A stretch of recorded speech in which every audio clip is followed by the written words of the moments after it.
mind's a mind of fanatic. Melanie's mind so great you can have it. Melanie's mind the mind of fanatic. Melanie's mind's the great you can have it. Hello everyone, welcome back to my channel, or welcome to my channel if you're new here. My name's Melanie, and today I just want to, take a step back and just relax a little bit from true crime, mainly because it's been really hard for me to find a story that I'm really interested in, but I'm working on it, and I will find a great story for you guys. The next one I come up with is going to be mind-blowing, I promise you. But for now, I just want to, have a chill kind of video where I just talk to you guys. This story time is either gonna make you laugh really hard or it's gonna make you sad, but it should make you laugh really hard because it makes me laugh really hard. So I'm telling you, it's okay to laugh. I think it's really funny. Okay, so I've been getting a lot of questions. Well, not really a lot of questions because I feel like this is not even something that you can notice that much from my features, but I'll try to zoom in a little bit right here, or just, okay, so if you can, look at my forehead, I have a scar that is shaped like a Y, and it goes down to my nose a little bit. I don't know if you can see it, but it's there. I've been told multiple times that this story isn't really as comical as I think it is, but honestly, I've been asked many a times where I got the scar from, and I usually have my go-to 3 answers.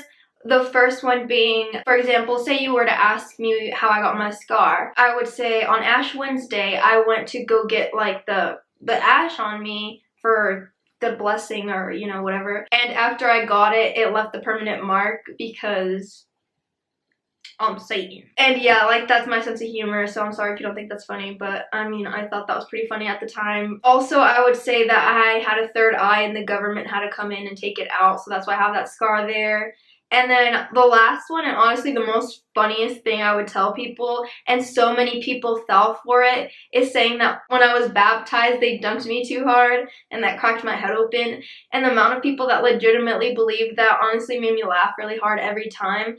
But honestly, the reason that I would do that is because I was really, really insecure about my scar, and I was really insecure about the accident, solely because it happened when I was 10 years old, and 10-year-olds are super mean. And I remember the first day that I came back from school, it was the last week of 5th grade, and the kids in my class were super mean to me, and my stitches, they asked if there was hair coming out of my face, and everyone kind of made fun of me. And I remember at my 5th grade continuation, a week after the accident, I still had, my face was completely swollen and I had stitches in.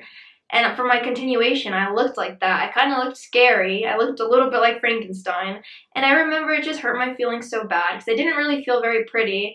And on top of that, when it was my turn to go up, the only people that cheered for me was my family. No one else cheered for me. And I don't know if it was because I looked like a freak, but that really hurt me at the time. And also, I used to be called Scarface. I used to be called Harry Potter. I used to be, tormented a little bit by people about my scar, and it used to really hurt me because it was an insecurity of mine. But honestly, now there is legitimately nothing you could say to me about my scar to make me feel bad about it. I think my scar is pretty fucking badass, and you know what? It's shaped like a Y, as in why the fuck this gotta happen to me? But that's just jokes. I actually really love it. I love my scar, and you can't even really notice it now anymore. It used to make me super, super nervous when I first got it because it didn't really blend in with my skin tone, and I thought it was gonna be this really ugly scar and I was gonna be unloved, and 5th graders are dramatic, but here I am, and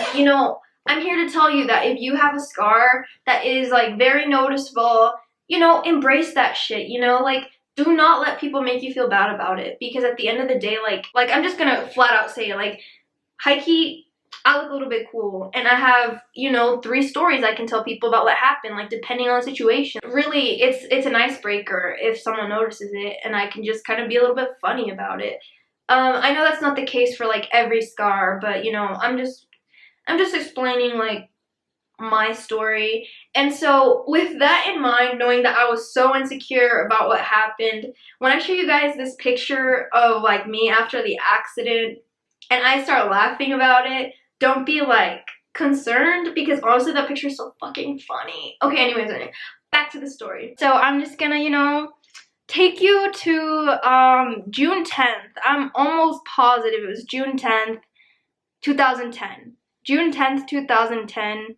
I'm pretty sure that's the day I turned to Harry Potter, but you know, don't quote me on that, but I'm honestly almost certain that that's the day I broke my head open. I think it was a Saturday. It was definitely in the summertime. Me and my sister were home from school and we were so bored, and during that time, my mom had actually bought us bicycles. We were so excited. We rode them all the time, and this day, since we were really bored, we asked my mom if she could drop us off at the park with our bikes. Like, there was this really giant park, and you know what, I'm gonna just drop the name real quick. If you live in my area, the Thornton Rec Center. We asked my mom if she could drop us off there because we were really bored, and so it was me, my sister, and my little brother, and we decided to just, you know, do a couple laps around and, you know, just bike around because we're bored and we love to bike around. Like, it was really fun. My mom dropped us off and we went to the park that's at the rec center. Like, when you go up, like, I'm really bad at explaining this, so just bear with me, but if you know what I'm talking about, this will probably make more sense, but if you don't know what I'm talking about, I am so sorry. So the park is right here, and by the park, I mean it's just like grass, like a giant grass field area is like over here, and there's like a little bridge that takes you to this area that has the rec center, and then it has like a little playground. And so we decided to go to the little playground, and so we went to the park, we played around at the park for a little bit, and then we decided to go back down to the field. And I was in front of my little brother and my sister, and I decided to go down really fast because, you know, I liked the wind in my hair, I liked feeling the breeze in my hair, and I thought, you know, that I was super cool riding my bike super fast without a helmet or any shin guards. Knee pads? You don't wear shin guards when you bike. Oh my god. So as I was going down the hill, I lost control of my bike. And so I was going so fast that I couldn't stop. Like, I didn't react in time to press the brakes. Like, I was trying to press the brakes, but I just didn't really, like, everything was just going so fast. And I remember putting my feet on the ground to try to stop my momentum. And it looked like I was just headed straight for the field, you know? And I didn't really see that there was a drop-off point. And so as I lost control, my bike flipped forward into a creek. That little bridge I talked about earlier, it separated the field with the grass and the field with the playground and the rec center on it. And the thing that separated it was a little creek. And I honestly did not see the creek there. So I fell face first into a creek full of rocks, and I deadass headbutted the shit out of a rock. This is where the gruesome details come in, so if you are squeamish, honestly just click off for the rest of the video because it just gets worse, I promise you. I climb out of the creek, and I honestly, this is like the craziest thing I've ever experienced, because when I pulled myself up from the rock, because my head was like on the rock, when I pulled myself up, my vision was completely blurred by blood. Like, I was spitting blood out of my mouth. Like, there was so much blood everywhere. Like, I was covered in it, and not only that, but I was soaked because the creek was filled with water too. So I was completely soaked, and I crawled out of the creek, and I remember my sister was laughing because I fell into the creek, you know, like an older sister type of thing, kind of just like, ha, you dumbass, you fell into the creek. But then when she saw that I was covered in blood, she started freaking out. She was screaming, she was crying, and I honestly right away went into shock, which was really great for me because I felt absolutely no pain. Right away, I just went into shock, and I was super still and super duper calm, like creepily calm. If you were to see me in this situation, you probably would have been scared because I was just so chill about the whole thing. And my sister didn't know what to do because at the time I was 10 years old. 10. So right now I am 20, so that was 10 years ago. You see, I'm doing this at the 10-year anniversary. It's not even June 10th, but almost the 10-year anniversary of this happening.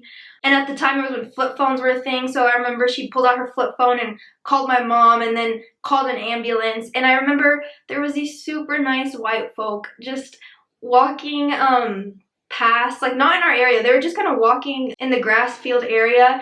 And I remember just looking out to them and saying, "Hey, can you please help me? I need help." And They ran over to me because I was just like literally standing there with blood flowing everywhere all over my face, and they were super freaked out. And I'm sure I traumatized the shit out of them, but I was just like, I need help, please help me. And I was super calm when I was saying it. And luckily, like, they had napkins with them. Like, because they had napkins, I was able to put pressure on my forehead and kind of stop the bleeding. And then some other people actually went inside the rec center. Someone from the rec center came out with a towel and they put that on my forehead and they waited for the ambulance to come in. Okay, so the ambulance came and I started panicking because they wanted to put a brace over my neck, and I was not having it because I felt super claustrophobic and I felt like I could not breathe. So I literally started to have an anxiety attack as they put me on the stretcher. And because I was panicking so much, they gave me a stuffed animal, and they gave me a stuffed animal, a Care Bear. It was the pink Care Bear, and they told me, look at it and you know, it'll distract you, like just pay attention to it and don't pay attention to anything else. And they told me to name it, and I named it Juana after my sister because she had helped me during the accident. That's high-key cute. But also I just felt so bad, like, looking at it now, like, I hella traumatized my brother and my sister, and I felt so bad. Like, throughout this whole time, I cannot remember what my little brother was doing. Like, I remember my sister freaking out, screaming, crying, and, like, telling me, like, keep your eyes open, please don't close them, I don't want you to die. And I was just like, I'm okay, like, I'm okay. And I was fine while she was freaking the fuck out. And I honestly cannot tell you where my little brother was during this whole thing. Like, that is so scary. And I just remember like asking everyone around me, like, can you get my bike out of the creek? Like, please get my bike out of the creek. I just had so many other things going on in my mind. And so once they took me to the hospital, my mom showed up before I went to the hospital. So she rode the ambulance with me. And so when I got to the hospital, you know, like, they ripped my clothes off and, you know, bada beam, bada boom, bada beam, bada boom, bada beam, bada boom, bada bomb. I don't know, but you get what I'm saying. Like, the rest is pretty self-explanatory. Like, I went in, they did a whole bunch of CAT scans, a whole bunch of MRIs or whatnot. I was fine. I don't have any brain damage. I should have. So, like, the grossest thing is the doctors told, well, like, the firefighters, like, the paramedics told me that the rock actually, like, took the chunk from my head out. If they went back, they probably could have found my chunk of skin on the rock. Like, my chunk of head that had, like, getting taken out. That's pretty fucking nasty. It's pretty foul, but honestly, like, I wish I would have gone back and I would have got my little, like, head patch. Honestly, I would have framed it. And that's kind of gross, but you know, whatever. So, okay, it's come to the moment of truth. I've been dying to show you guys this picture because when I tell you that the whole reason I'm doing this story time is because literally 2 days ago I found this picture and I had to go on MySpace to find it, which is dedication. I logged into my MySpace to find this and I laughed so hard. And so, you know, like, literally this is your only warning. If you don't like something that's gross and squeamish, and if you don't like blood and you don't want to see what this looked like when it just happened, literally fast forward 15 seconds, please, because this, but like, you're gonna miss it because it's so funny. And so I just want to explain why I think this is funny. For example, like, my boyfriend does not think that this picture is funny at all because he says you can see the sadness in my eyes, but honestly, I think that makes it even more funny. And, like, my friend Oscar told me that he didn't think it was funny at first, but the more he looked at it, it was funny. Like, the more he looked at it, the funnier it got. And that's kind of the same thing for me. Like, the more I looked at it, the funnier it got to me. And so I hope that's what it does for you. But the reason this is funny is because regardless of the fact that my face is so fucked up, my sister in the emergency room told me, hey Joe, smile for a picture with her flip phone. And I smiled for a picture even though my head was bleeding. And the picture to me is so funny because it's literally the definition of smile through the pain. Like, the smile and, like, the pain in my eyes is just so funny to me because I don't know. Honestly, let me know if you think this is funny because I think it's pretty funny, but here's the picture. Here's the picture.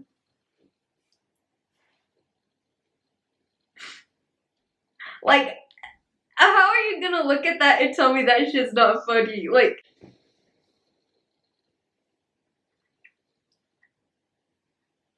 I'm sorry, but like,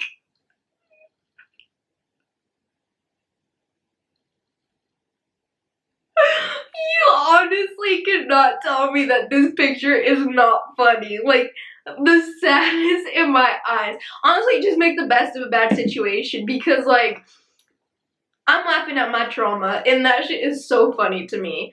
Oh, but the crazy thing is so, I was in room number 1 at the emergency room, and in room number, like, across the street, I mean, in the room across from me, there was a little girl that was also getting stitches that face, but she was getting stitches in her jaw.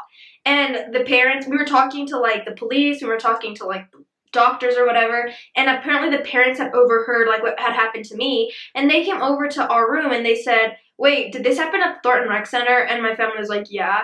And they told my family that their daughter, that was the same age as me, had literally fallen there the exact same day, like hours earlier before I had come into the hospital. Their daughter had fallen into the creek too, but had like cut her jaw. So she was there getting stitches on her jaw. And that's just crazy to me. Like, Thornton Rec Center, put a fence up on that creek, please. Like, you can honestly not tell that there's a creek there, if I'm being completely honest. But if you were curious, I got 11 stitches on my forehead and 7 on my nose. Like, I'm pretty sure that's what it was, 11 and 7. Yeah, like, that's the story of, you know, when I broke my head open. And, you know, now I'm Harry Potter, and you know what? I've been Harry Potter for Halloween 3 times since the accident, and it's perfect, you know, like, embrace the things that make you different or make you stand out, because, you know, it's good to be different. It's good to stand out. It's good to, you know, not be like everyone else. And I'm just so thankful. I've been feeling so good lately. Like, I don't know if y'all can tell, but like, I'm just on one today. Like, I feel really good today. You know, lately I've just cut out a bunch of negative people from my life, and when I tell you that, like, that is something that is really, really great for you, like, I really mean it. Like, there is not a better feeling than cutting out someone that has just been, you know, like, making you feel a little sour or sick inside. With the people I have in my life now, I feel warm, I feel fuzzy, and like, if you're here from TikTok, I just want to give like an even like bigger hug and thank you to you guys, because the people from TikTok have been supporting me so much. And I'm not saying like people on YouTube like aren't supporting me or anything like that. Like, I appreciate all of you guys, but I've just been feeling so much love from TikTok, and you know, like, it just feels so good. Like, it feels so good to get some recognition and to be noticed, you know. And, you know, I don't know, it's just, I hope everyone's having a good day, and, you know, I swear to God, I will have some true crime videos coming your way. I'm thankful, and I really, I don't know what I would do without, like, you know, it's some of you guys. And you know what? Bad bitches cry, but this bad bitch is not gonna cry today. So, you know what? I love you. Thank you guys so much. Stay positive, and, you know, wear a mask out. If you're going out, wear a mask. I've been seeing way too many people not wearing a mask, and that shit disgusts me. Please wear a mask if you're going out, and have a great day. Until next time.